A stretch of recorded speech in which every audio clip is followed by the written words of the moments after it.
Hey, it's Brian with Cajun Cardboard. Welcome to another episode of The Pop Report with Josh Adams at Midwest Vintage Cards on Instagram. And Josh, what's up? We've both had a stressful week. We were talking about it for a few minutes before we got on here.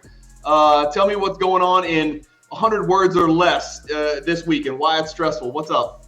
Getting ready for two trials, that one's starting before the National and one is starting after the National. And I'm getting ready for the National and for this auction. So there's just a lot of late nights listening to Clubhouse, which Never been on Clubhouse. I'll send you an invite. It's hilarious.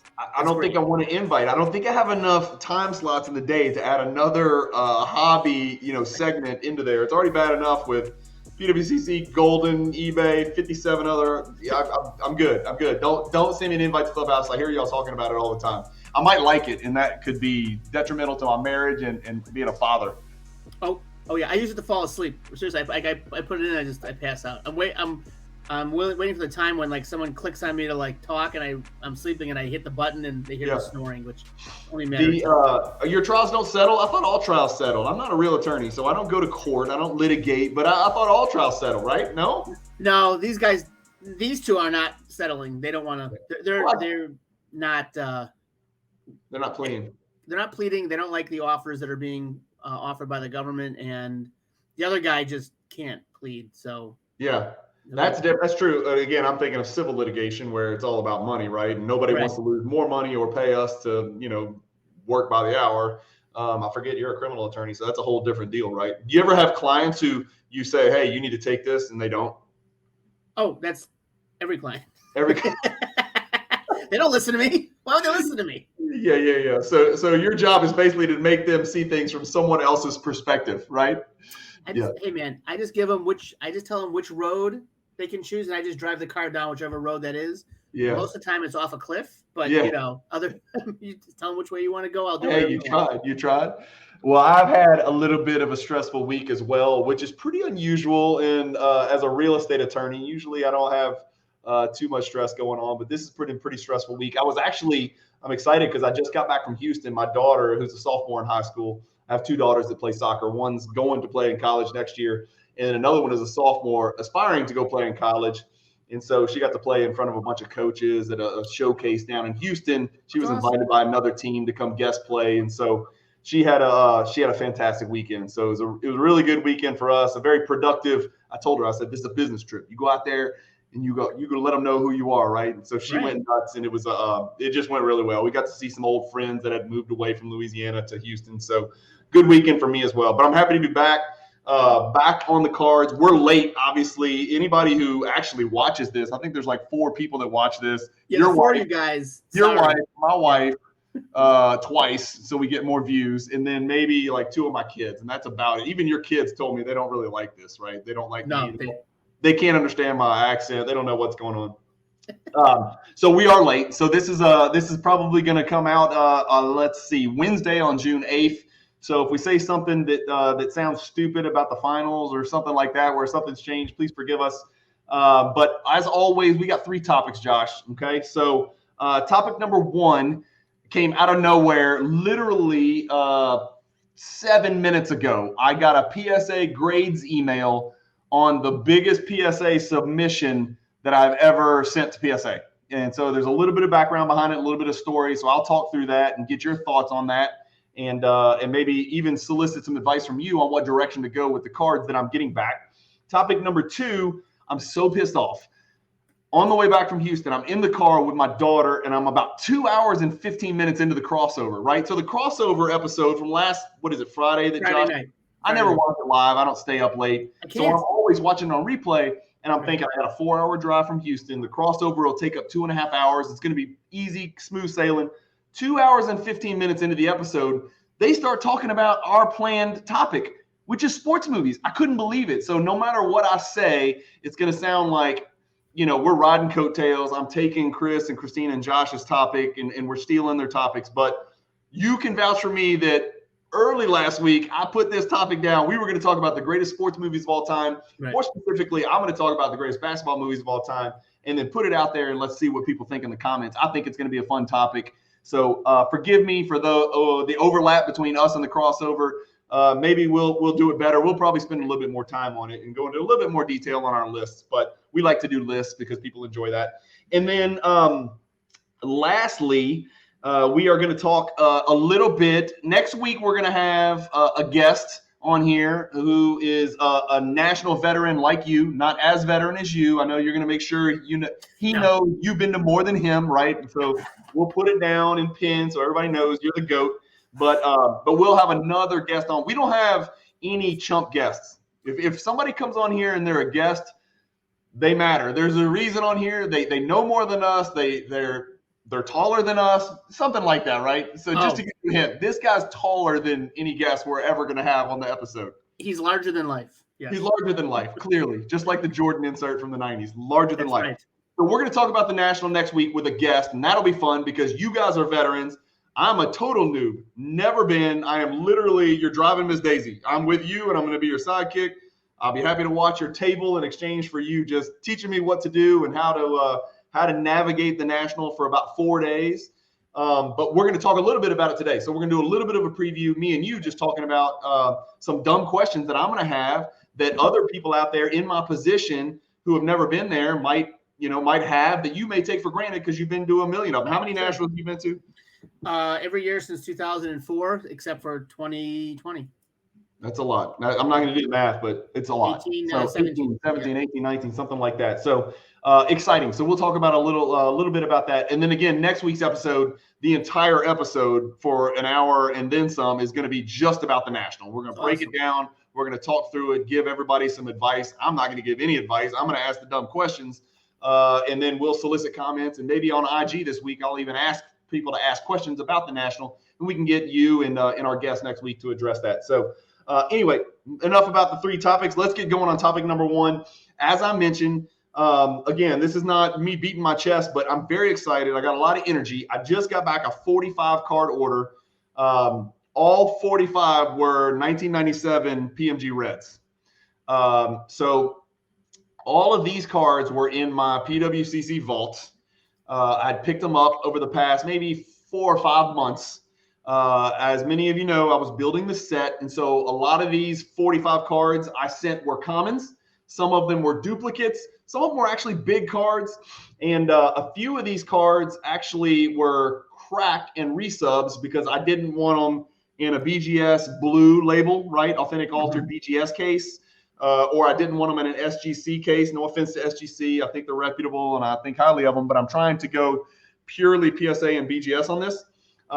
And so, Josh, what I did is I coordinated with PWCC, and they were absolutely fantastic. I worked with Eric and Jesse on this particular project. I didn't want to have to ship the cards to my house, put them all together, reship them to PSA, get them graded, ship them back to me at my house, right, unpackage them, look at them, repackage them, and send them back to PWCC to put in my vault. It didn't make any sense. You're talking about probably certainly more than 6 figures worth of cards without getting into too much detail. The less time that spends on a truck or in the air or on the back of a donkey, the better, right? So I just get there, get them graded, and get them back. And so PWCC helped me coordinate it directly from vault to PSA and back. And I've had unbelievable customer service from PSA. In fact, I just got 3 more emails post-grading explaining my upcharges, how they got to those upcharges. I asked a question, Josh, I got an email back from somebody at PSA in literally 35 seconds. I couldn't believe it. It was almost like we were texting or I was on the phone with the guy. I mean, he came back with, here's why you got upcharged here. Here was the most recent comp. Here's a picture of it. Here's why. Here's what tier it's in. This is what your grade is. And so I'm that person out there when people bitch about, you see people bitch about upcharges all the time, right? You see that. Yeah. I'm happy to pay the upcharges. Me too. It means you just crushed one, right? It means you just knocked it out of the park. So I had 4 cards that were upcharged. And my only question was, why was this one upcharged, but not this one when they're worth about the same? And he went through all the comps and explained it to me. And really, honestly, it worked in my favor because the only reason the other card of the same value wasn't upcharged was because that card didn't have a recent comp. So they couldn't tag me with an upcharge on that, even though he knew it was probably worth just as much as the other card that I got upcharged to a big number. So happy to pay the fee. Everything so far has been great. My fingers are crossed. Hopefully those cards get back into my PWCC vault maybe in the next, 48 to 72 hours. And then I'll have an awesome mail day video to share with everybody with the grades and reveal the grades and all that stuff. But the good news is all 45 PMGs went there raw, and all 45 are coming back in a PSA slab, whether it be numerical grades, authentic, or authentic altered. It's awesome. Did you know this? And maybe you did. You probably did. I didn't really ever think about this. When I got the grades back, Josh, it was either, the cards were 4, 5, 6, 7, whatever. And then there was a AA, which is authentic altered, meaning, and I looked it up on the website to make sure I wasn't nuts. The card showed some evidence of alteration, whether it was trimming, recoloring, whatever. And I'll be honest with you, I know everybody's like, oh no, that's terrible. I don't give a damn. I just want the real deal. I want the real card. I don't care if somebody, I do. I would rather a numerical grade, but my goal is to collect a set, and beggars can't be choosers when you're talking about, serial number to 100, but really there's 90 of them in the world. If it's in a PSA slab and it says the word authentic on it, I'm happy, right? Sure. So I got some cards back that said authentic altered, which was expected, okay? And then I got some back in the grade designation said N0. And so I was like, that better not mean you think they're fake, right? Because that means they'd be coming back in a card saver and not in a slab. That would piss me off. And so the good news is it doesn't mean they're fake. I didn't know. I was ignorant. And so I looked up N0 on the PSA website, and it's a really nice breakdown of all the different designations you can get. PD, print dot, OC, all that crap. We know all that stuff. NO means it's clearly authentic, but there could be evidence of some type of alteration, but it wasn't conclusive. Does that make sense? It does. I've never heard of that before. N0. But now that I think about it, Josh, I do these PWCC weekly recaps, and you'll see, they'll get RPAs graded authentic for the card, and then like auto 10 or auto 9 or whatever. Right. So I guess there's, this is the distinction between authentic and then authentic altered. But I guess my question is, if the card's authentic and there's not clear evidence of alteration, then why didn't it get a numerical number, even if it was a 1? You know what I mean? What's the difference then, right? Authentic. I'd rather a 3 than authentic. But again, I don't care. Beggars can't be choosers. That's the one thing I probably need to get a little bit of clarification on is how. Yeah. I read it on the website and I still wasn't totally clear. Somebody in the comments probably knows. If anybody in the comments knows, lay it on us, man. Explain to me the difference between a N0 designation and an AA when you get your grade email back. And that's it. And so I'll reveal those grades on my show probably in the next 72 hours, and we'll have some nice digital images from PWCC. And then I've got a decision to make. What do you think? I'm at 94 out of 123 cards. Do it. Finish it. Finish it. Why? Finish it, and then what? And then climb another mountain, and then do another set. How much money is left that needs to be spent to finish it? It's easy to tell somebody to do something when it's not your money. Do it. It's not your bank account. You don't have to sell Jordans to go buy some dumb Terrell Brandon red PMG. Well, if I had I'm just saying hypothetically, like a PSA 10, 86 Fleer set and sold it. I don't know. I would definitely have some money to buy some PMG Reds. But don't you want to finish it? You got to finish it's like climbing a mountain. You want to get to the top. I do, and that's the problem with us as set collectors. But it's like it's illogical, Josh. It's like, it is. Why totally. It is like why do I feel this compulsion? Why am I compelled to finish this set? From an investment perspective, it's not better than just go buying as many Jordans as I can. I don't think it is. It may. You may disagree. Somebody out there may disagree. But like your profile set and your diamond dimension set, right? Wouldn't you be better off just using all of that money and buying 6 Jordan diamond dimensions? Or use all that money and buy another Jordan insert, or put it towards another Jordan insert. Yeah, that's right. Yeah. I bought who'd I buy? Antonio McDice. I'm like, what am I doing this for? I could have used it. It wasn't that much, but you could put it towards an MJ or a Kobe, or the Jason Kidd. I don't care about Jason Kidd, but I want that set. I want to finish that set so I can have the entire set. That's what a collector. Why do you want to finish the set? What is the main driving purpose though to why you want to finish that set? What is the main purpose for me wanting to finish this PMG Red set? Because as a collector, it's meaningful to have the entire set of cards that you like and appreciate. To say you've got the entire complete set. I think it's drilled into us as collectors since we're little. Like you want the full set. Like, you could buy complete sets of like, 80s Topps baseball when you're little, or, you make the sets from the packs. I think it's like inherent in collectors. They just want to collect the set. There is no rational argument for it. It's just that here's a set. There's 30 cards. There's 150 cards. There's 230 cards. I want each one of each, so I can say I have the entire set. I did it. It may not make financial sense.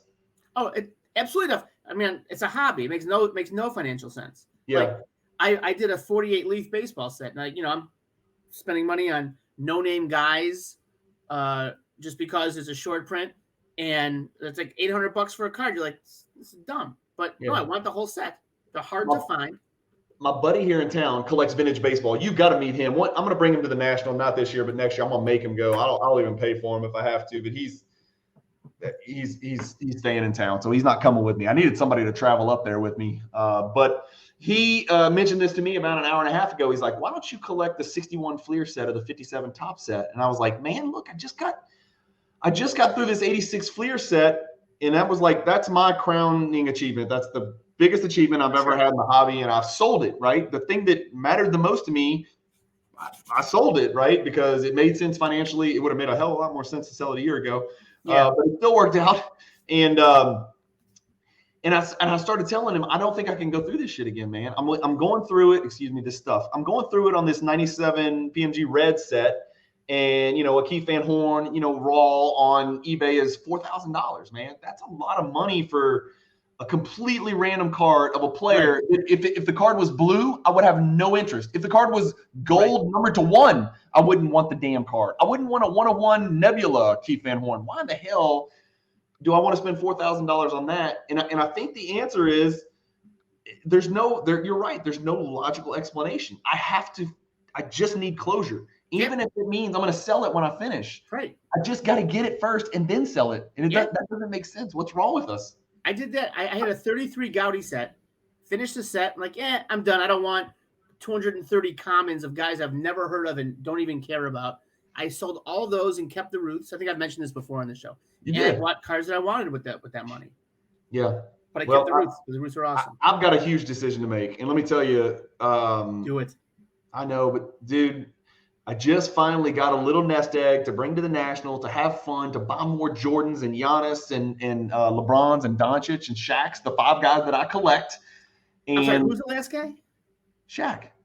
Doncic. Shaq? Oh, Shaq? Shaq. And the guy before that?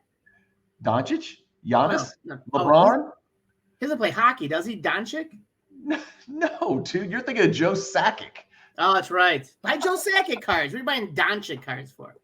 You gotta admit, I'm impressing y'all a little bit with my hockey knowledge. I'm very impressed. How about Kale Maker cards?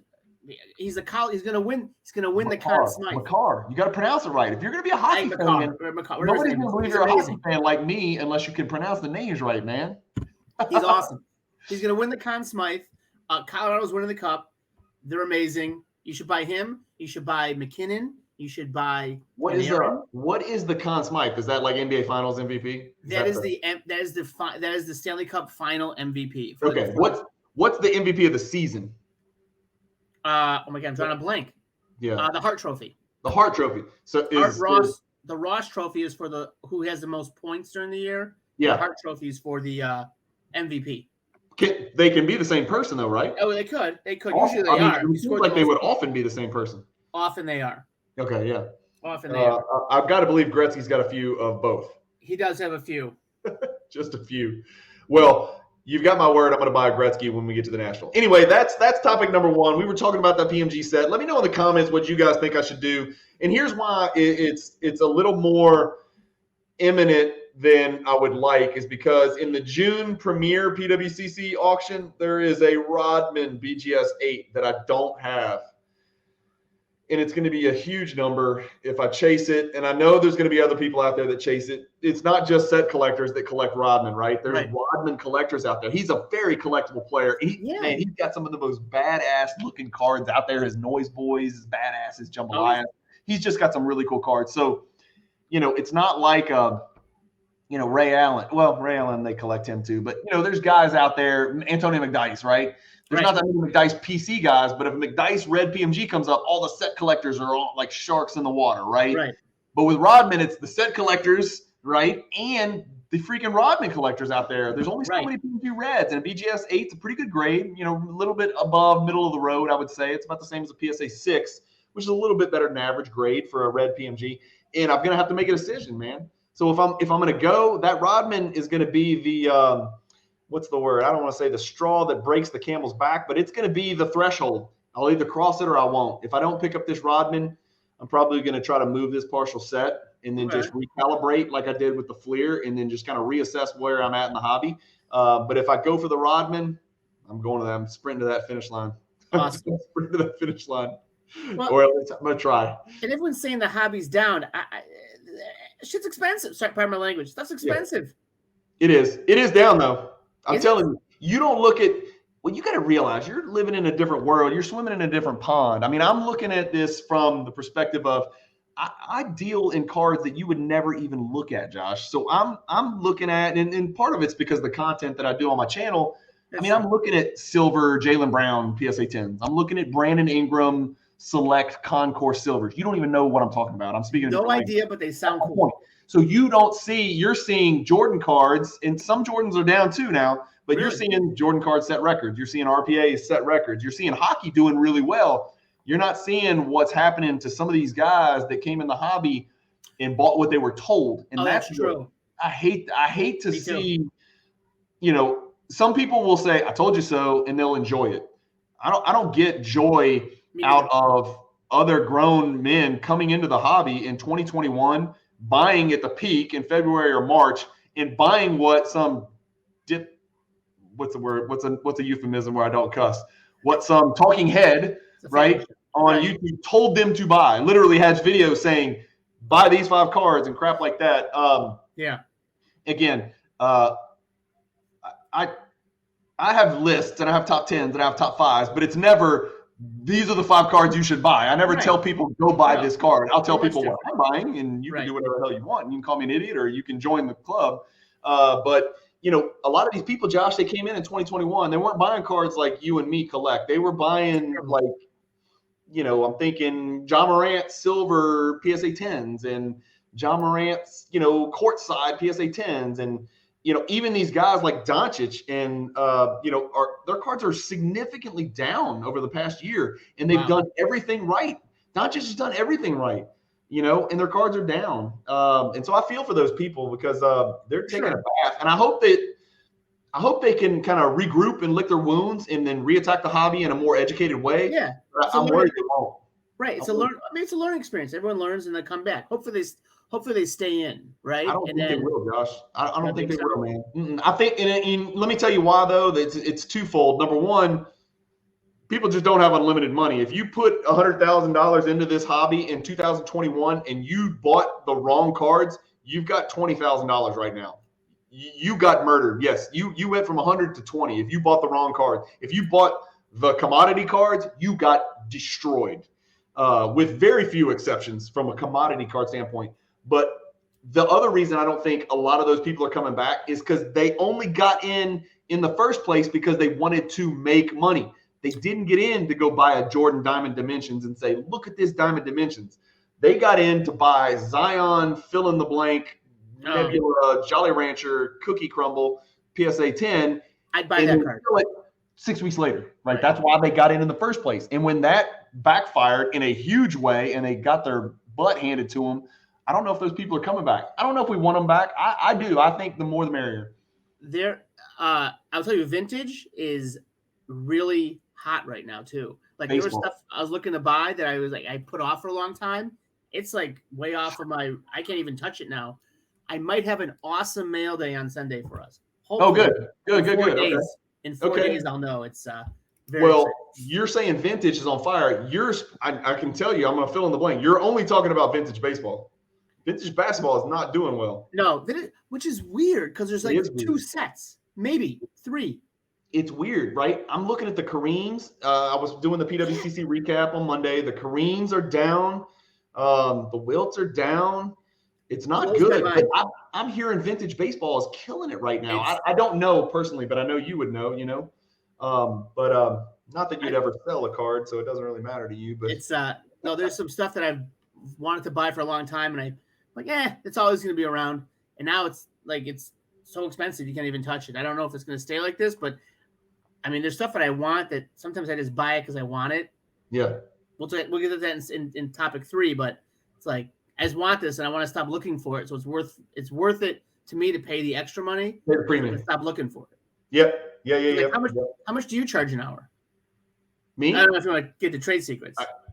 Well, we don't even use like U.S. currency in Louisiana, so people are paying me in like Cypress wood chips and like little voodoo dolls and stuff like that. We don't use French marks, right? Like you use like French coins. By the way, it may surprise you to know that. Wait, you don't get paid by the hour. You're a criminal attorney. You work on a contingency, or I mean, not a contingency, but a retainer, right? I charge a flat fee up front, but if I ever have to examine my records, I charge a certain amount per hour. Okay. To keep track.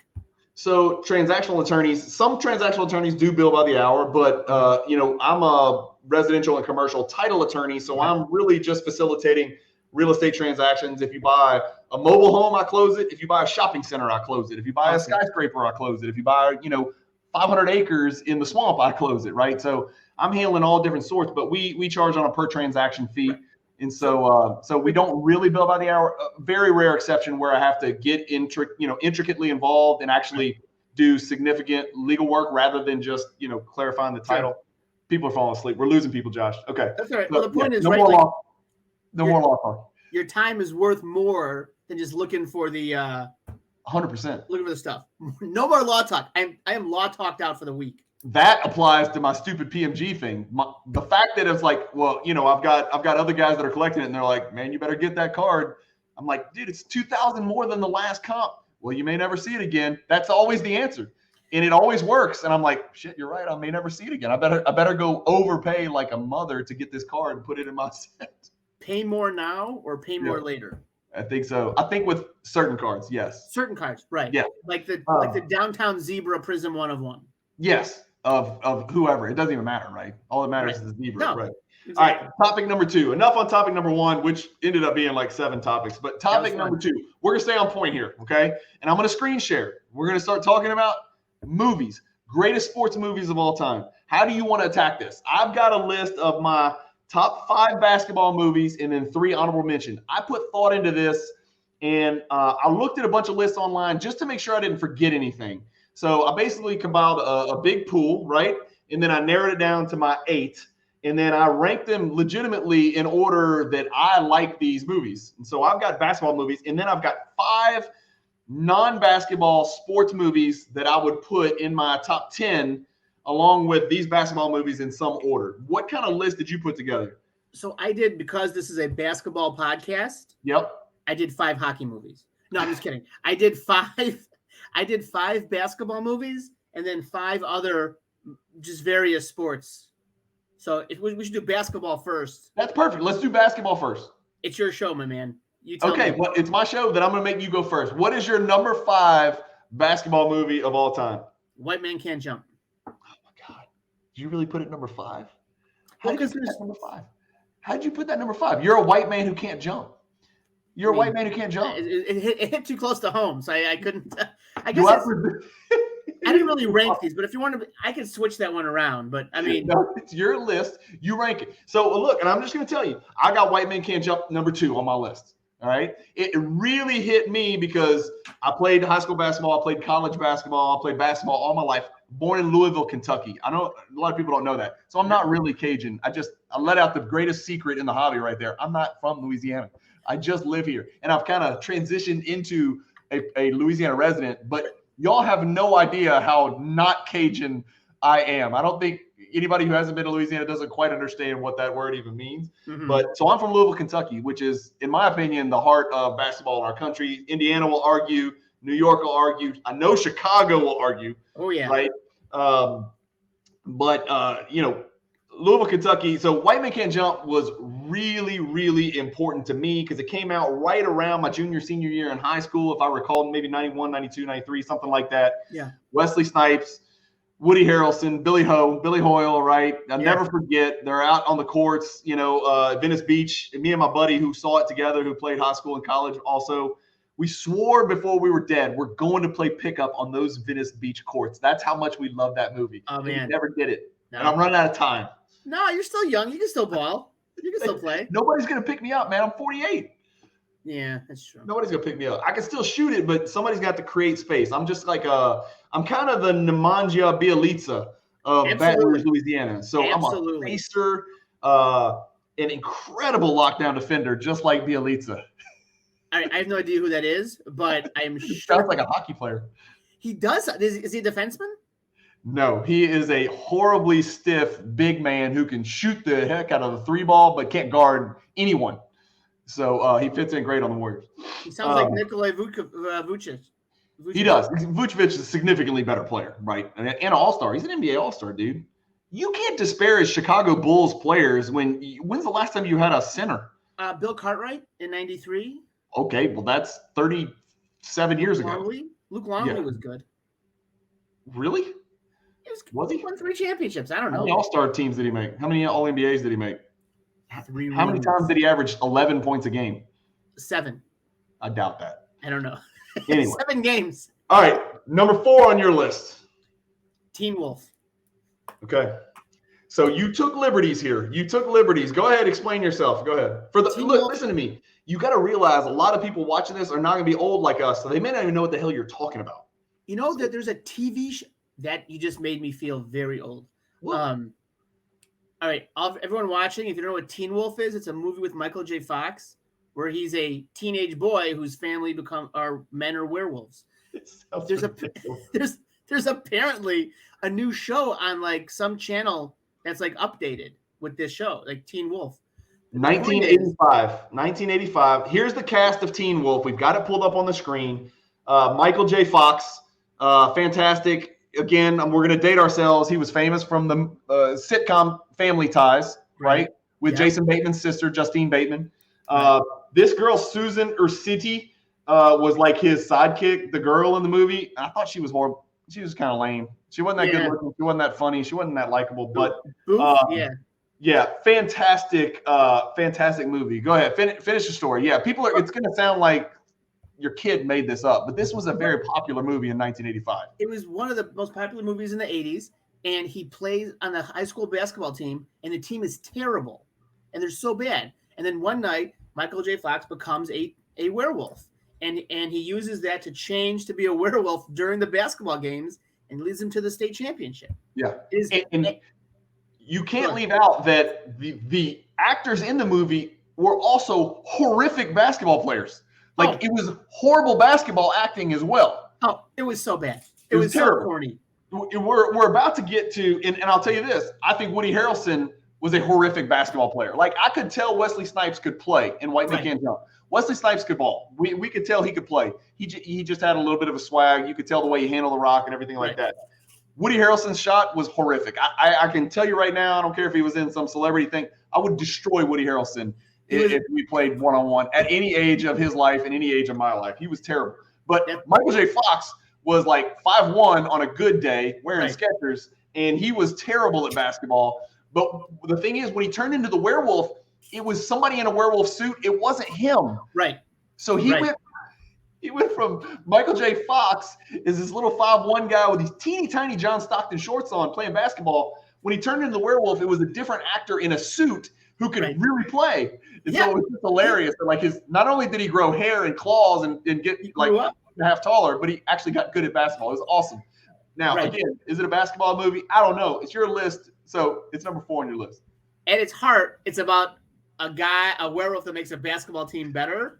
And that's kind of the central story is him being accepted and making the team wins because of the teen wolf. So yes, you have to embrace I think they call it what do we nerdy Dungeons and Dragons kids call it? Lycanthrope? Is that how you pronounce it? Yes. Lycanthrope, a shapeshifter, a changer, a changeling, whatever, Right, a shapeshifter. My nerdy kid D&D stuff is coming out right here, So yeah, you got to embrace your werewolf, man. And then he finds out his dad was a werewolf before him, and so he passed on the werewolf genes. It's in the family. If you're young, if you're in your 20s or 30s, go watch Teen Wolf. Some great scenes in that where he's on top of the bus dancing. He's on skateboards. It's great. It's a great movie. Okay, my number 4. Well, my number 5. I'm gonna do my number 5 because let's just go through your whole list. Go ahead. What's number 3? Number 3, Hoosiers. Okay. Because just a great movie. Just about spirit, persevering, and David versus Goliath is an awesome movie. And based on a true story. Right. Exactly. They in the Pacers, I think, wore those jerseys once or twice. They did. They still do. They still wear them. I think they call it like Hickory Night or whatever. The name of the high school is Hickory or whatever. So they wear them, and they're horrible. I mean, they're horrible. Like they're horribly. They're not visually appealing. They're terrible looking uniforms. I'm sure they were fine back in the the 50s maybe. Yeah. 50s, 60s, 50s. Yeah, 57. Probably old. I don't know. And probably the 50s. Yellow and red is pretty good. It looks. I would want one just because I love those old vintage jerseys when they do throwback nights. Yeah.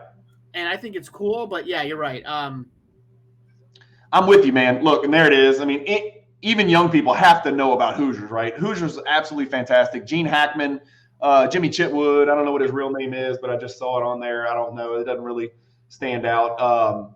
But fantastic movie about a high school team in Indiana. And that was back in the day. And I don't know if Indiana's changed. I know Kentucky has changed. This one really hit home to me because everything that applies to Indiana applies to rural Kentucky.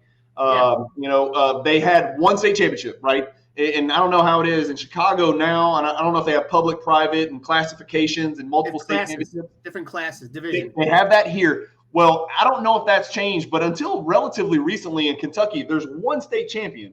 And so instead of breaking it down into classifications, just making it to sectionals or making it to regionals meant something. It was almost like getting a state championship ring, especially if you're one of these small schools in rural Indiana. But Hoosiers came out in 1986, so right after Teen Wolf, and a little bit better movie, in my opinion, a little bit better movie than Teen Wolf. Is that safe to say? But only one ahead on your list somehow.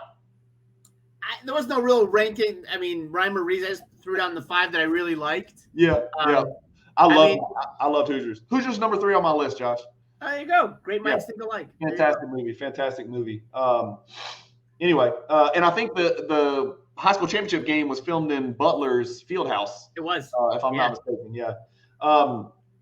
Anyway, great movie. Absolutely great movie. Dennis Hopper also in that movie. All right, what's number 2 on your list? So you've got so far you've got White Man Can't Jump 5, Teen Wolf 4, Hoosiers 3. What's 2? Basketball Diaries.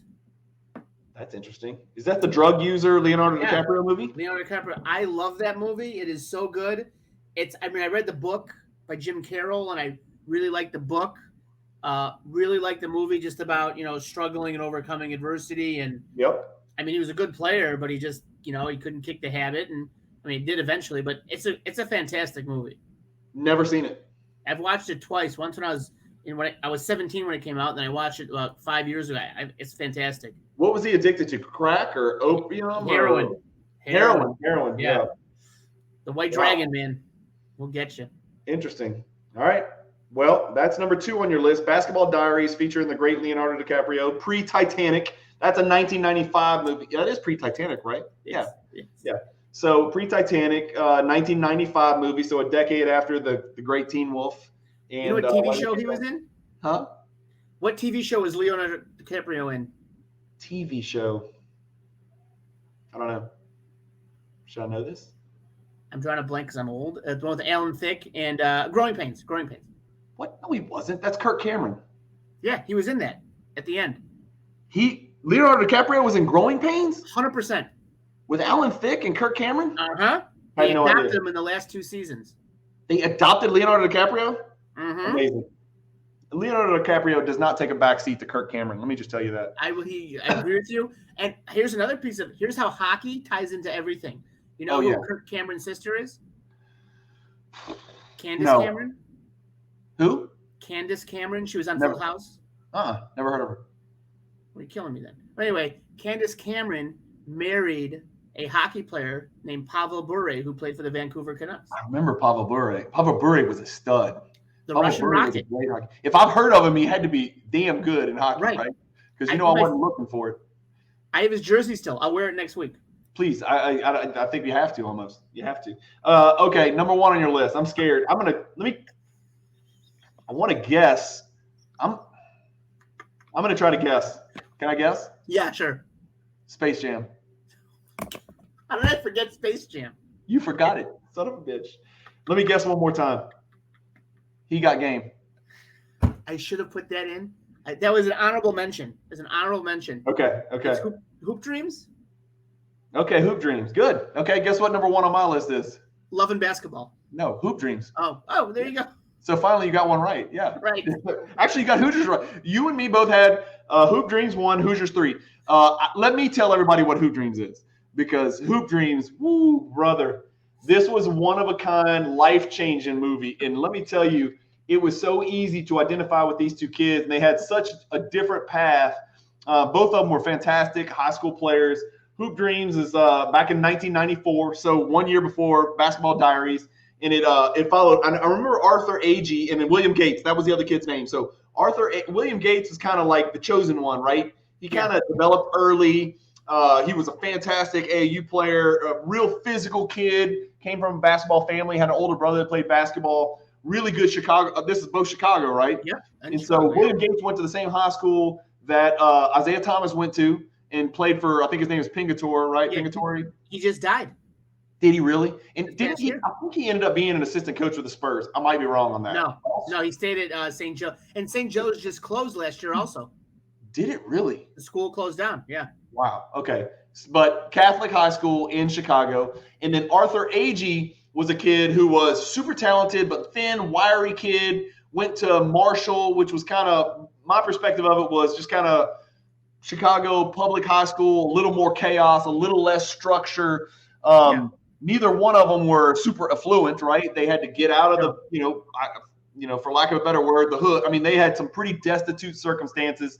But by the end of the movie, honestly, dude, you love both those kids, right? I mean, and when I was watching it in 94, I mean, I was a kid too. I mean, I was, freaking 20 years old. But you love both of them for various reasons. But, they followed them for how long? I want to see if it shows it on here. How long did they follow them, Josh? I mean, it was forever. I believe it was for 4 years. They followed them through high school.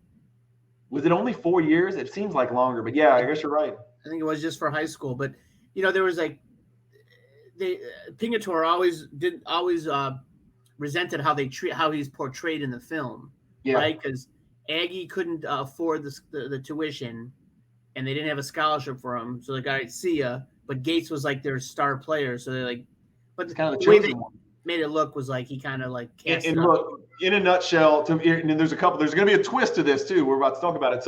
So Gates hurts his knee and ends up never being the same player and never really fulfills his potential. And I think another problem was I don't think he ever kept growing. Like I don't think he ended up being a good size guard. He's a little guard. But he kind of always dealt with Isaiah did this. Well, Isaiah did this. Right. Well, so he was always under Isaiah's shadow, and then he hurt his knee and whatnot. And so he kind of had a fall from grace, not because of, anything else, but then he ended up having a kid in the movie, I think, right, with a girl. So he became an adult quick, right? And I think Arthur Agee ended up going to – did he play JUCO and then go to a college? Junior college at, I think Arkansas Mineral or something it was called. Yes. Totally off the map, but then ended up playing at a D1. Didn't he end up latching on? So he kind of, improved later in life, had that raw potential and ended up growing into it, becoming a really good college player. I don't know if he played professional basketball. He might have. He did not. You could probably click his name and find out if he did, to be quite honest with you. Yep. College and thereafter. Let's see. What did Arthur Agee do? Played at Mineral Area College and then played for 2 years at Arkansas State. He had a dream. He never ended up playing in the NBA, turned down a contract with the CBA, and took a role in the film Passing Glory from the same director who directed Hoop Dreams. That's pretty cool. Okay. Also, he follows me on Twitter. Wait, what? He follows me on Twitter. Well, that's pretty cool. That's the first thing you've ever said that's impressed me. You showed me cards in your collection. Nothing has impressed me as much as Arthur Agee follows you on Twitter. But here's the twist. There's a movie out now, and neither one of us knew until I told you about an hour ago before we got on here. There's a movie out called Hoop Reality, and it goes back, and it checks on those two kids and where they're at 10 years later, which the movie actually comes out 13 years later. But and it kind of follows up with them. So it's almost like that's not right. Hoops Reality Star. That's going to be bad. That might not be what we do. Anyway, there's a sequel. I've got to go see it. As much as you and I love Hoop Dreams, neither one of us knew Hoop Reality existed, so we're going to go back and see it. Yes, for sure. Okay, so let me go through my list real quick. A lot of similarities, but a couple of differences. First, I'm going to start here with my honorable mention. Number 1, Blue Chips. Neon Bedeau, Shaq was in it. Penny was in it, yes? Penny was. Penny was in it. A lot of great players were in that movie. Obviously, Shaq was kind of one of the stars of the movie. Featuring Nick Nolte. It's all about the dirty, recruiting game and all that stuff. Sort of a He Got Game before He Got Game with a little bit of a twist. Right. But a lot of it kind of features Louisiana, right? Which is, why I like it, because a lot of the places you'll be like, oh, I know where that is. I know where that is. And so it's really cool. Blue Chips is definitely one. If you haven't seen Blue Chips, even if you're, even though the movie's, 25, 30 years old, you're going to love Blue Chips. Go check it out. I have Space Jam in my honorable mention because it's hard to put a cartoon in there, but it has Jordan. So if I don't talk about it, I'll feel dirty. Right. You know how we feel about Jordan and Jordan collecting and in all things Jordan. It meant so much to us in the 90s. So Space Jam's in there. My kids just rewatched Space Jam, and then they watched the LeBron Space Jam. They really liked the Jordan Space Jam, and the LeBron Space Jam just didn't quite reel them in for whatever reason. So that's a really cool. That first Space Jam movie is really cool. Bill Murray's in it. Bird makes an appearance. Barkley, Muggsy Bogues, Sean Bradley, Patrick Ewing. Yep. Great movie. Absolutely great movie. But so Space Jam's my honorable mention. And then this was really hard not to put in my top 5 because I've seen it. You're going to laugh at me. And you may never have seen this movie. I've seen it like 5 times. Above the Rim. It's a great movie. Okay. Movie. Good movie, for sure. A good movie, featuring the great Tupac Shakur and Leon is the guy's name. He goes by one name. I don't know why. I need to go by one name, but he goes by one name. Here's the thing about Above the Rim that you guys will appreciate: those dudes in that movie can play. They got actors based on can you play or not. And every actor in that movie can play basketball. If you're a basketball player and you watch a movie, you can tell in 15 seconds. Can that dude really play basketball, or are they just kind of showing clips to kind of hide how terrible he is? The dudes in Above the Rim can actually play basketball across the board. Even the random teams and the random scenes, those dudes can play. And the same can be said for White Men Can't Jump for the most part, except for Woody Harrelson. So Above the Rim's there. What's his name? What's the bum's name? His name's Flip in the movie. Bernie Mac. Bernie Mac's in it. Yeah, that's right. I haven't seen it in a long time, but yes, that's right. So at the end of the movie, Tupac tries to kill people and he gets killed. And then Tupac's henchman tries to kill somebody and he gets killed. And the star of the show is Kyle Lee Watson. Marlon Wayans is in it. Great movie. Anyway, next on the list, my number 5 is More Than a Game. That's the LeBron documentary. I don't know if you've seen that. I thought it was absolutely fantastic. It's so good. So good. Really good movie. Great soundtrack. Even if you're not a huge LeBron fan, you will like this movie. And I think LeBron's kind of stayed pretty dang tight with a lot of those guys that he was friends with in high school. So I actually got to spend some time with LeBron's high school coach out in Vegas. Long story for another episode. But anyway, really great documentary. Fantastic documentary. Really well done. Following LeBron and his St. Vincent St. Mary team, right? And kind of talk basically those 4 or 5 kids that he was the tightest with and where they went and how they interacted. And it was just like a really good documentary. Number 4, He Got Game. Yeah. I mean, dude, He Got Game is absolutely fantastic. Great movie, featuring Jesus Shuttlesworth. I mean, that became Ray Allen's nickname. The movie was so good. Jesus, if you said, what's Ray Allen's nickname? 99% of the people say Jesus Shuttlesworth, right?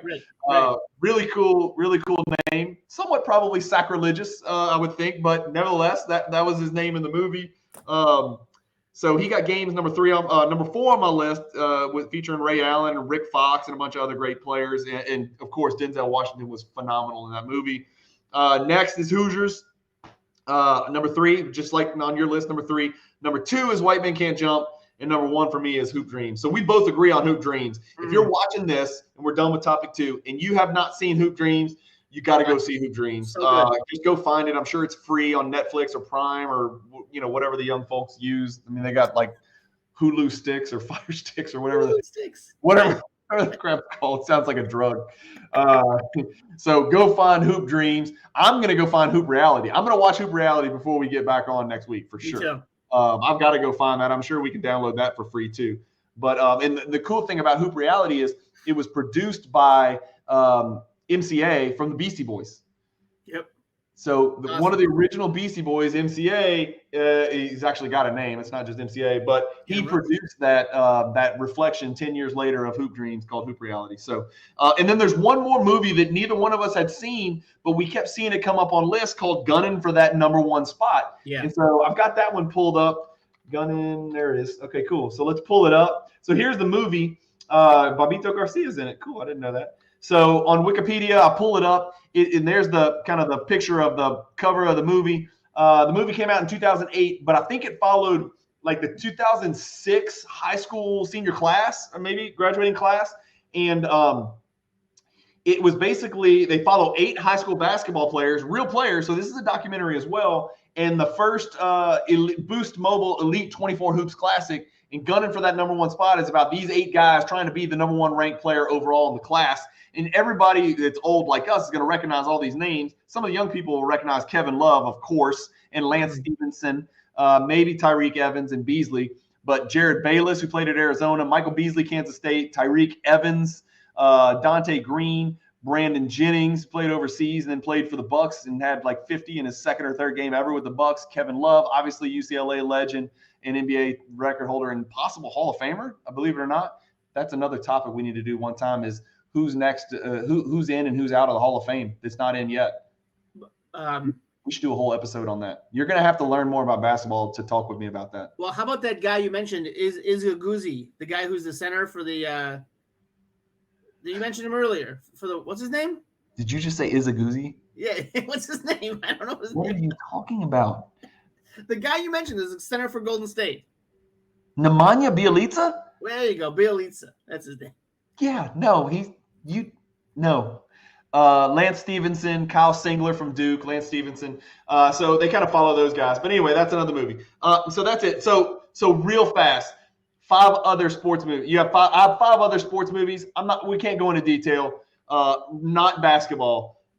These are my 5 non-basketball favorite sports movies of all time, and not in any particular order. Jerry Maguire, it actually is in order. Jerry Maguire would be my #1 movie, not basketball-related sports movie. The Natural, I loved it. Rudy, I know I'm going to sound corny and people are going to laugh at me, but all right. Rudy's really good. And I'm not a big Notre Dame fan, but that movie is good. Caddyshack, I know it's a comedy, but you got to put it in there. I mean, absolutely. Caddyshack would be funny to a 26-year-old kid right now, right? It would be funny to a 48-year-old, a 44-year-old, and a 26-year-old. Caddyshack is transcendent, timeless, and it endures. So good. Noonan. And then Rocky also. I mean, you got to have Rocky. I forgot about Rocky. That's a good. Yeah, one. I mean, you know why you forget about it because it's just like it's such an epic. And honestly, I would probably pick Rocky 4, man. The one with Drago, right? That was just with Tommy Morrison, who just died a couple years ago. Oh no, Rocky 4 with Drago. Oh, Drago 4. Yeah, Ivan Drago, the one with Cold War, Drago, the machine. He's a machine. Yeah, and then Stallone is like 4'11", maybe, I don't know, something like that. But he's like 4'9" wide, right? He's so roided out in that one. That's a great movie. I don't know why they never block. You know what? I mean, I'm not a boxer. You should put your hands up something, just somewhere. Well, for God's sake, protect yourself, right? For God's sake. The speech at the end of the movie really stopped the Cold War, right? If we could get along, we could all get along. I mean, it's great. Oh. It's Rocky. Those are my 5. And we could talk about this forever. But that's it. That's it for topic number 2. You want to add something to topic number 2? You got anything left? I've got my non-sports movies if you're interested.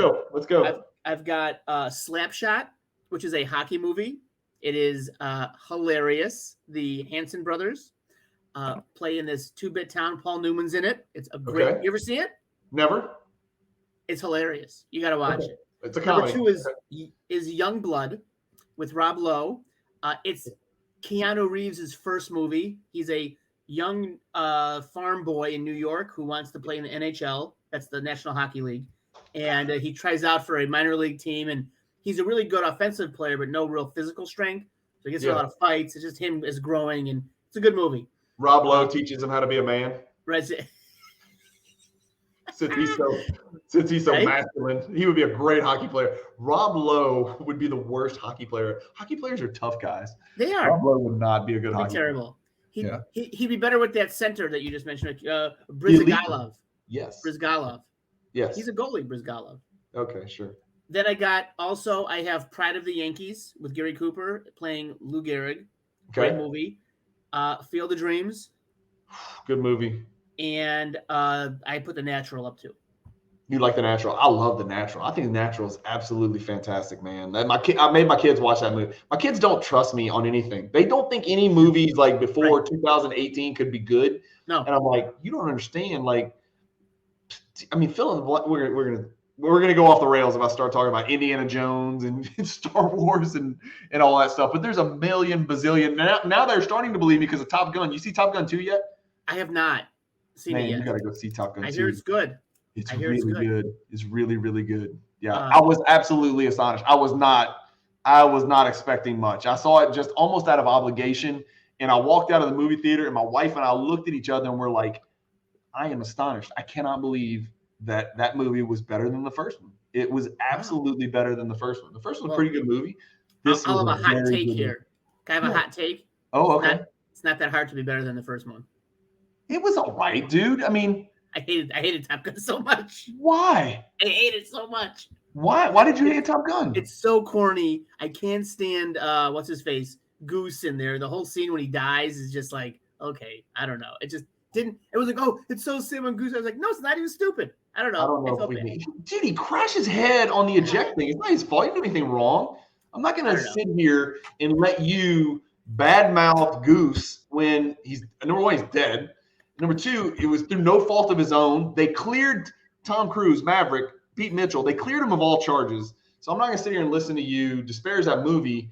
I don't know. We may need to kill this right now after topic number 2. I don't know. I don't know how you're going to be my guide at the National in Atlantic City. All right, topic number 3. We're done with movies. Let us know in the comments if you're still watching and you haven't fallen asleep after all the hockey movies that Josh just listed. Let us know in the comments what we left out. I know we left a bunch out. Literally, I could make a top 50 list probably off the top of my head, and I'm sure we forgot tons, Josh. There's tons of movies we probably forgot in there. League of Their Own. League of Their Own is actually really good. I'm with you on that. That for one, and I know that sounds crazy because a women's baseball movie, fantastic movie, great movie. Some really good actresses and actors. Tom Hanks is in it. You know, Madonna. Great movie. Gina Davis, yes, was in it. Great movie, for sure. All right, moving on to topic number 3. We're just going to chit-chat a little bit. We're at 57 minutes. Let's talk for 10 minutes about national stuff. It's coming up. It's 45-ish days, right? So about a month and a half. I've never been. I know we've said that ad nauseum. You've been to 18 or 19. It's in Atlantic City. First of all, let's start right there. I have been told Atlantic City is a terrible place to get to. It's okay when you're there, but it's a terrible place to get to no matter where you're coming from unless you're driving in a car for a couple hours. And I can attest to that. I'm going to have to fly. The only direct was from New Orleans. I got to fly out at like 6 a.m. in the morning on Spirit Airlines. I think I might have to fly the plane. I couldn't tell. I might have to actually fly it because they couldn't afford a pilot. So I'm just praying I'm going to get there, right? But I've got to fly from New Orleans at 6 a.m., which is an hour and a half from my house drive, which means I got to leave 2.5 to get to the airport an hour early. I'm literally going to be a zombie when you see me in Philadelphia. But I've got to fly from New Orleans to Philadelphia straight. And then once I get to Philadelphia, like we talked about, you are going to be there with sunglasses on and a suit holding up Cajun. Yes. Cajun Cardboard. Right. It's the only way I'm going to find you. Right. Just spell it right. Make sure you spell it right. Even though I'm not Cajun, we talked about that. I'll know what you're talking about. And then you are going to get me somehow on a train, apparently, which I've never been on in my life. Never been on a train unless you count the zoo. Like those little trains at the zoo. I sit in those. I outgrew them and I can't sit in them anymore. But like, you know, the little trains that go around at the zoo. So I'm going to get on a real train and we're going to go from Philly to Atlantic City. Yeah. And then what? Do we go straight? What? That'll be like what? Like early afternoon? Well, no. If you get in at 10, I'm getting in at 9:30. We take the train. We leave at 11:30. Let's say we get there by 12:30. Yeah, so early afternoon. The train station is like inside the convention center, so it's like right there. And then I'm staying across the street. You mean our destination on the train? So we leave. Okay, so we got to leave the airport, go to the train station, then take the train to Atlantic City, and it ends in the convention center where the national show is? Yeah, it's great. Cool. It's easy. Okay. Other than that, though, at the last Atlantic City National, it sucked. I didn't know anything about like the area except from playing Monopoly. So I stayed at the Borgata, which was like really far away. I'm like, oh, I can walk there. It's not that far. No way can you walk there. So every morning I had to like they didn't have Ubers. They had like these like shuttles that would do like rounds in the city. So I would get on one of those and they drop you off at the convention center, which it was kind of risky. But you want to stay close. So like the Sheraton's already filled up. You can't get anything there. I'm staying at Caesars, which is, I don't know, not close, but not far. Borgata is the nicest place there, but it's the farthest away. It's the nicest one there. Is that a casino also? They're all casinos. Okay. The place I'm staying is not a casino. It's literally, I've never heard of it. It's like a boutique hotel, and it's like 120 something years old. I think it's one of the oldest buildings in Atlantic City. So there's a chance you may never see me. I don't know. It may crumble. I don't know. I don't know anything about it. I was like, when I tried to book my room, and this was like a month ago, all of the casinos were booked. I was late. I was late to the game. I won't make this mistake again. But so Atlantic City is going to be okay once we get there, but it's just pain in the ass to get there. Just a pain. Yeah, and I got a bunch of cars I got to bring with me. A friend of mine is going to drive down from, I think he's in Connecticut, and I'm going to mail him some stuff ahead of time, and he'll just have it at the table for us. Oh, that's nice. So you don't have to bring it. Right. But I'm bringing a lot of So the show, when does the show actually start? When can we get into the show? We have dealer passes. Yes, we do. So you can do early sign up is that Tuesday, the 26th. Okay. But I'm coming in on Wednesday just because I got a lot to do. And, so Wednesday till Sunday, and you can get in at like 8:30 if you have dealer badges. 8:30 in the morning. So when we get there, I don't know what the plan is, and we'll talk about it, but like we're in the convention center. So are you just going to walk up and go find your table and start unloading stuff? Yeah. My buddy's going to be there Tuesday, so I'm going to give him authority to like check in and get everything, and he'll start setting up. The big deal about Tuesday early setup is you can get a lot of deals done with other dealers. Dealer to dealers deals are great on Tuesday and Wednesday before the show. Yep. And then Wednesday night is like the sneak peek, and it's an evening kind of thing. Yeah. And so Tuesday and Wednesday are great for like making deals with dealers if you need inventory, if you want to move stuff. My experience. Is Wednesday open to the public though? Wednesday evening's open to the public. Wednesday evening. Okay. Yeah, it's like 4 to 9 or something. Oh, good. So I'll be getting in before. Like I'm a dealer theoretically. Well, I am a dealer because you got me a dealer pass, but I'm just going to go in and I want to see how y'all set up. I want to know how you set up. I've done some teeny tiny little shows here in Baton Rouge, 40 table shows, something like that. This is going to be an epiphany for me. Like this is literally going to blow my mind. If you had to describe it, the National, is it, and this is going to be different than the ones that you've went to in the past 2 or 3 years where everything was on the uptick, right? I think you're going to see, and I have a little bit better pulse of this because I look at it a little more often. It's on the downtick. Are dealers going to be realistic with prices? Are they going to set? They're not. You know how much it's going to cost? It's costing me a lot to get here, and I'm just doing this for fun. So imagine these guys who it's their full-time job.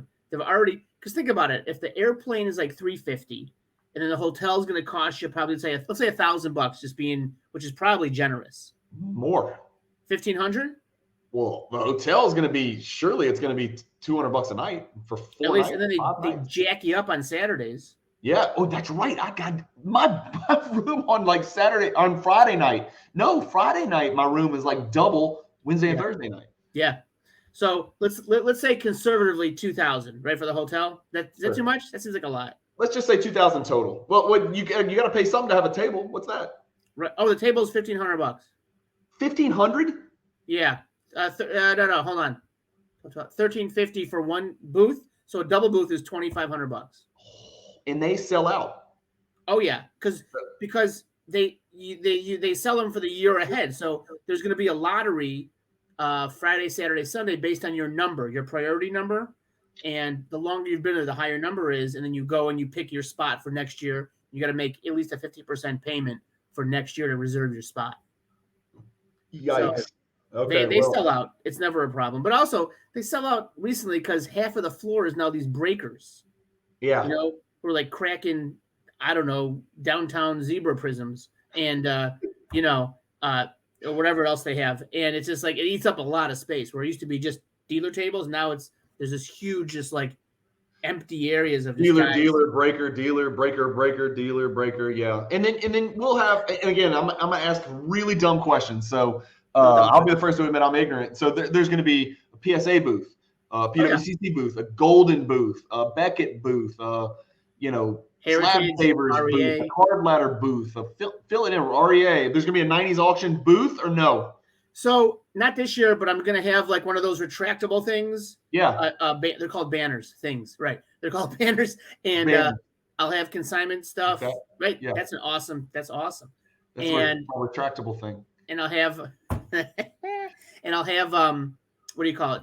Stuff that's going to be in the auction, and then also consignment forms available, and hopefully we'll get the word out and get some good pub for it.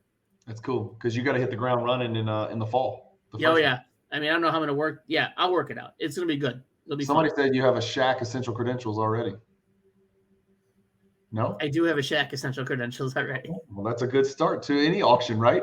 I think it's an awesome card. Somebody wanted to trade me a Lamar Alexander for that card. You mean a Lamar Jackson? Or do you mean Lamar Alexander, who nobody's heard of? No, I don't mean that, because he's not an athlete. He's a politician. I meant Lamar. That's what I thought. We're going to go with the quarterback. The quarterback, not the former senator and publisher. Exactly. Right. Exactly. Okay, what else? I'm thinking, again, I'm coming from a blank canvas. So I'm thinking, let's say, Josh, I have, I need some seed money, right? So I don't know what y'all do and the big dogs do. Like, I ain't walking in there with $50,000 cash on my person. I'm not doing it. Am I going to be in a position of weakness if I'm looking to pay PayPal for cards? So a lot of guys, if they don't know you, they're not going to take PayPal, because you can still do a chargeback. You can? Right? Because if you do it through your credit card, you still have that night. There's a huge loophole. I didn't know that. So I don't take PayPal from someone I don't know. You can do, I think, Cash App and Venmo, and you can always Zelle money to people. I can't learn more passwords, dude. I can't do more logins and passwords. I can't. I'm only PayPal. You're telling me I got to walk around with cash? No, because if you bring 50 G's on cash at an airport, you're going to call me from Louisiana saying, TSA stopped me. Please help me. I got a story about that. I'll tell you about it later. What are you doing with 50 grand? I'm buying little pictures of people on cardboard. That will go. What are you really doing with the cash? Nobody's that stupid. What are you really doing? Right. No one's going to admit to that, sir. No, really. It's fine. You can bring some cash. Honestly, people know you. I think if you were looking for a card that you wanted, I think that dealer's probably going to know who you are. Yeah. And if he doesn't, you can just get vouchers from people. And I think then that happens at the show. Like, do you know someone that knows you and they always like, hey, this guy's fine. Will prices be better if you have cash in your hand as opposed to PayPal or Cash App or any of that crap? I don't know how that works with dealers as far as like traceable taxes and all that. Not to get too. For me, I usually don't give a discount for cash. I mean, it's a price no matter what.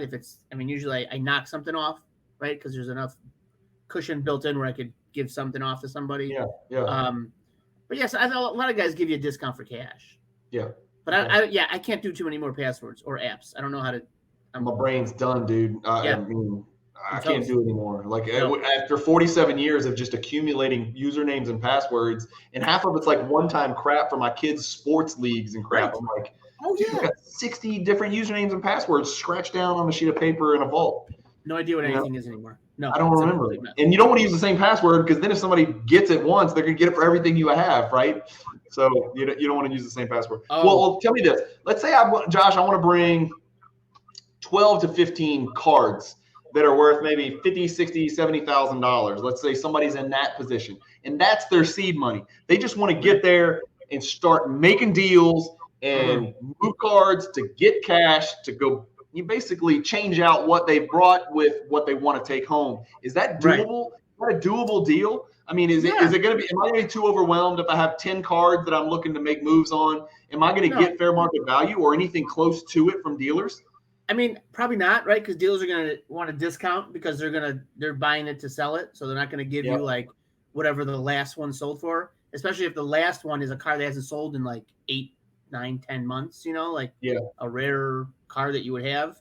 So I think you could get 75% of what it's worth if that's okay with you. But Which is fine because eBay's 85%. Oh, there you go. So really, I mean, plus you got to ship it, plus you got to worry about it, plus you got to insure it and all that. So right, so that's not bad. Hell, I would be fine getting 75% comps on cards I don't necessarily want. Right, these are cards I'm trying to liquidate, get cash, move it.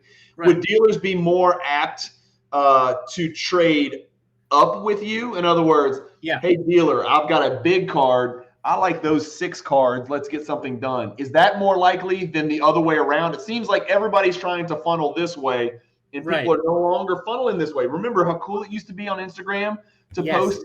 Like I posted 30 Giannis BGS 9.5s and 40 PSA 10 Doncic base Prism rookies. That was the move, man. It was like, oh my gosh, Cajun Cardboard just posted 8 Jordan PSA 8 86 Fleers. Like that was the move. Those days are over, man. And so people are trying to convert those 8 Jordan 86 Fleers into one big ass Jordan insert or one huge exquisite RPA or something like that. Is it harder to do that with dealers? Do you think dealers are trying to do exactly what we're doing, or do dealers like? I think it depends, honestly. I think it depends. I think if they're not upside down on a lot of stuff, they'd be willing to make deals to get more, to either bounce up to a card, right, or spread it out. Like if you want to give them, like you said, funnel it down. I think they're more willing to, depending on where they are in terms of where they bought. But in my experience, if you've been doing this for like 15, 20 years, you're pretty smart at what you're buying. It's hard making money in this. Like it's hard. Well, you're in a $3,000 hole. We already figured it out with the hotel and the train and the airfare and the table, and you got to eat while you're there, and you're in a $3,000 hole. This is all a write-off for me, so it's fine. Yeah, I know for you, but I mean, some of these guys, this is how they feed their family. You and I do it because we were passionate and we can't not do it because we love it so much. But other guys, like, they got to walk out of there with a profit margin, man, and they probably have this circled on their calendar all year long about I'm going to wait and I'm going to make this at the National. I'm going to wait and I'm going to sell this at the National. Yeah. So you got to make $3,000 profit just to break even. That's profit. That's it. Yeah, it's not 3,000 revenue. That ain't going to cut it, right? You're still in the whole 3,000. It needs to be profit, right, to offset that 3,000 investment. Yeah, it's hard. Like the days of buying a car, like okay, now it's worth more in 90 days. Is, I mean, I can't believe it ever was here, but it's long gone. It's funny that we took that for granted. Like I fell victim to it. I mean, every recency bias is everything, and so you're just like, we were in that zone where we were thinking in like 6-week increments, and now. I'm thinking in 5-year increments. When I purchase a card right now, I'm thinking, do I think this card will be worth more 5 years from now? But for about a 2.5, 3-year stretch, it was, I wonder how much this card's gonna be worth in 4 weeks. Now I know the answer. The answer is less. But back then it was like, man, how many multiples of what I paid for this can I exchange this card for in 4 weeks? It's crazy how much the hobby's changed. And I feel like an idiot for not, I saw it coming to some extent on certain cards. I did get out of base really well, really early. It wasn't perfect. And you didn't have this issue because you didn't really mess with ultra modern stuff. But that's how I came into the hobby, man, is buying base Prism, grading them, getting PSA 10s and flipping them for profit. And then I took that money and transitioned it into the collector side and educating myself. And I became who I am today as a collector. I had to get out of that. I had to dodge that. And I dodged it for the most part, but like we talked about earlier, a lot of people didn't dodge that. And man, a lot's changed in the last two years. I feel like I'm an old guy reminiscing about, the 70s, but this is just, 12 months ago, man. 12 months ago, all this crap was happening, That's crazy. Yeah. So, all right, well, we'll kill it there. I just wanted to talk a little bit about the National. I'm going to have we're going to go into great depth next week. I'll give you one more hint. Not only is our guest probably would be my choice as the hobby power forward if we were going to play 2-on-2. No offense to you. And I've only seen you on camera. You don't strike me as 6'7", 6'8". Are you by any chance? I'm actually 7'2". I'm actually standing on my knees right now. Yeah, no, I'm 5'6". So. Thank you for kneeling for this episode for me, man. No problem. So not only is our guest next week extremely tall, he's also an accountant by trade, as far as I know, and our resident hobby expert on all tax and accounting matters. So we're going to talk a little bit about that too. That's another thing that people don't think about is a lot of this stuff, a lot of the money that you spend to get there while you're there, talking about that's all deductible stuff if you do things the right way. And I am not a CPA. I'm not a tax attorney. I have to say that all the time when people ask me tax questions on real estate matters. Right. And so I stay in my lane. So we'll defer to our guest next week on some of that stuff too. So if you're interested in taxes and taxability of the hobby and expenses and deductions and credits and all that stuff, I'm not the expert. I don't know if you're an expert. We know enough to know we don't know everything. Let's just put it that way. Right. No. Yeah. I usually hire accountants when I have a case where a guy doesn't pay his taxes and explains to me why he didn't have to. I'm like, well, the IRS thinks differently. I'm sure you have a great reason why you didn't, because it's not fun. That's one reason. But anyway, so we'll talk. Next week's episode is going to be national start to finish. Can't wait. So it'll be fun and it'll be in depth. And if you've got any questions that you want us to ask our guests or to ask Josh about the national next week. Josh has been to a zillion of these, 2 decades worth consecutively, missing 1 year where they didn't have it. Send me a direct message on Instagram or on Facebook at Cajun_cardboard. If you've got a question that you want us to address or answer, or just a topic generally that you want us to address. We've put together a pretty comprehensive outline. I don't know how we're going to get through it. It might be crossover type 2.5-hour episode next week. So you need to buckle in and prepare yourself. We're not talking about hockey for 1 second next week or Kobe. So you're going to have to actually put some work in and contribute something next week. I'm going to get those glasses that make you look like your eyes are open. Yeah. When we start talking about taxes, you and I both are going to doze off.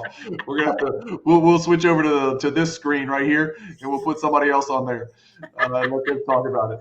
That's fine. Anyway, cool. Thanks for joining me, Josh. I know you've got a busy week and a stressful couple of weeks coming up with these trials and everything. Good luck with all that stuff. Thanks. And we'll talk next week. All right. See you guys. Thanks, Brian. Bye, see you. All right, guys. Thanks for watching. As always, again, send me some comments, send me some ideas, some topics if you guys want to hear us address about the national. Again, I'm as much a noob as there is on the national, so I'm learning just like you guys are. But some of you guys that watch this are probably very well versed in the national with tons of experience. I'd love for you to throw out some topics that you would like new collectors, or I shouldn't say new collectors, but collectors like me who are new to the whole national experience. I'm new to card shows, period. If you've got any topics that you think we need to address or discuss as far as etiquette or courtesy or how the art of the deal or anything like that, throw them at me in a direct message or post it as a comment on one of my Instagram posts, and I'd be happy to add it to our itinerary next week when we have a 3-way panel talking about the national and all things Atlantic City. So anyway, thank you guys for watching. Appreciate all the support that we get. We get a lot of really nice comments and kind comments from you guys. There's a couple of trolls out there. I don't mind it. I do mind it. I don't like it. But again, when you're speaking to this many people and now we're starting to get 1,000 people watching, there's going to be 10 people who don't like anything I have to say. So I'm going to continue to try to do my best and put out some good content for you guys. The positive messages are significantly more in volume than the negative messages. So hopefully that's a sign that we're doing something right on this channel. And I'm always welcome positive, productive feedback from all of you guys that watch. And I really don't take you guys for granted. I appreciate you guys who have subscribed and who click that like button and who do watch the show and send the nice messages. Or even very productive, feedback that helps me get better at producing content. I'm brand new to this. I don't know what I was doing. I just picked it up in December and started screaming at the camera, like I like to say. So thank you guys for watching the Pop Report. Stay tuned for next week's episode. Hit the bell icon so you know when that one drops. Got a lot of mail days coming up, fellas. So if you like watching mail days, especially my type of mail days, which are pretty quick, short videos, click the bell icon so you get notified of those. But thanks for watching. Keep collecting. Stay positive in the hobby. And peace.